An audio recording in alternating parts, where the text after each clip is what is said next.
You and I, we're made of trillions of cells. Trillions. And each one is like a tiny, bustling city. But have you ever stopped to wonder why those little cities don't just keep getting bigger? I mean, why does a cell reach a certain size and then go through all the trouble of dividing in two? Well, that's exactly what we're going to dive into. Right? On the surface, it seems way simpler. If you want an organism to get bigger, you'd think its cells would just, well, get bigger. But it turns out, biology has some really, really good reasons for doing things the hard way. The answer boils down to a couple of major roadblocks a cell hits as it grows. So as a cell expands, it runs headfirst into two huge problems. You can think of these as the fundamental laws of cell physics that basically give it an ultimatum: divide or you won't survive. Let's break down what those two challenges are. Okay, first up is something called a DNA overload. Think of the cell's DNA as the blueprint library for a whole city. As that city grows, there are more and more demands on that one central library. But the library itself doesn't get any bigger. Eventually, the DNA just can't keep up with all the orders. And second, and this one is the real showstopper, is a logistics nightmare.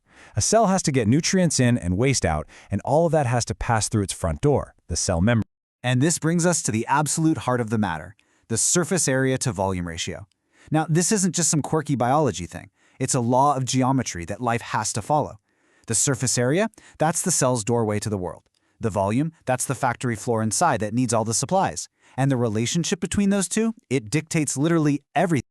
And this image shows the problem perfectly. As a cell gets bigger, its inside space, the volume, grows incredibly fast. It increases by the cube, but its outer surface, the surface area, only grows by the square.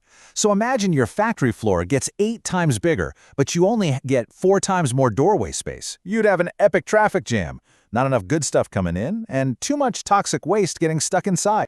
The math just spells it out for us. Look at this.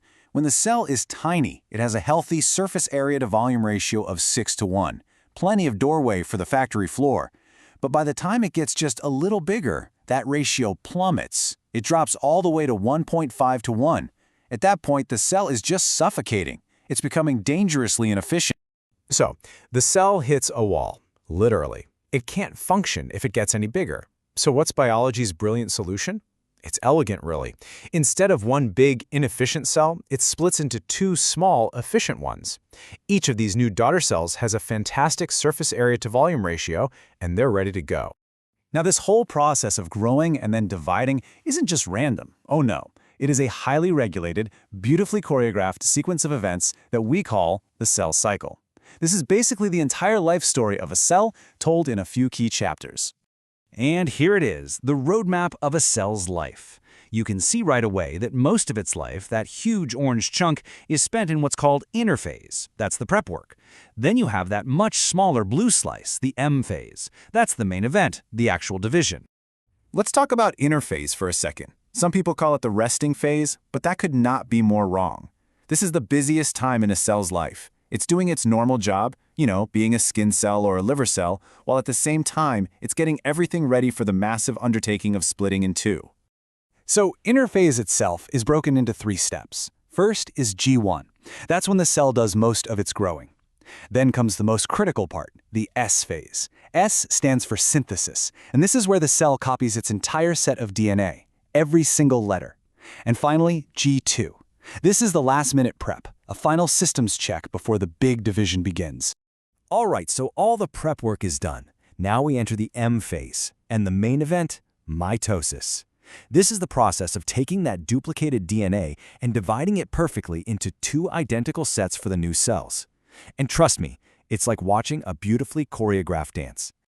Now, to keep track of all the dance steps, there's a super handy little memory trick, PMAT. That's for prophase, metaphase, anaphase, and telophase. Let's walk through what happens in each one.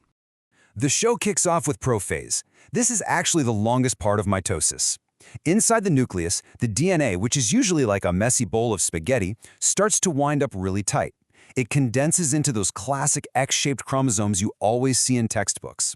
While that's happening, the wall around the nucleus dissolves, and these things called spindle fibers start to form. Next up is metaphase. Just think M for middle, because that's exactly what happens. Those spindle fibers reach out, grab onto the center of each chromosome, and pull them all into a perfect single-file line right down the middle or the equator of the cell. This alignment is so important. It's a checkpoint to make sure each new cell gets a full, correct copy of the DNA. And then the action really begins. Anaphase. Think A for apart. The spindle fibers start to shorten, and they yank the two identical halves of each chromosome, the sister chromatids, away from each other. One full set of chromosomes gets pulled to one side of the cell, and the other identical set gets pulled to the opposite side. We finish the dance with telophase. You can think T for 2, because now the cell is forming 2 new nuclei. Basically, everything that happened in prophase gets undone. The tightly wound chromosomes relax back into that messy spaghetti form, and a brand new nuclear membrane forms around each set. So now you've got one cell with 2 complete nuclei inside. So, mitosis did its job perfectly. The genetic material is divided, but we're not quite finished. We've still got one giant cell with 2 command centers. The very last step is called cytokinesis, and this is where the rest of the cell, the cytoplasm, finally splits in 2. And what's cool is that animal and plant cells do this a little differently.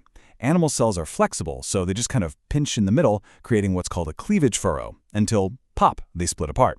But plant cells have that tough, rigid cell wall. They can't pinch, so instead they build a new wall, called a cell plate, right down the middle, separating the 2 new cells. Okay, so we have been way down in the microscopic weeds looking at every little step. But why should we care? What's the big picture? Well, this cycle of growing and dividing is, and I'm not exaggerating, the engine that drives almost all life on Earth. Think about it. When you get a cut, how does it heal? That's mitosis, making brand new skin cells to patch up the damage. How does a single fertilized egg grow into a baby? Trillions and trillions of perfectly timed cell divisions. Growth, healing, life itself, it all comes back to this incredible, fundamental process. This whole thing is just a marvel of biological control, with countless checks and balances to make sure it happens just right every single time. Which brings us to one last really important question. If this process is so vital for healthy life, what happens when that careful control system fails? What happens when cells just start dividing and never stop? And that is a question for another day.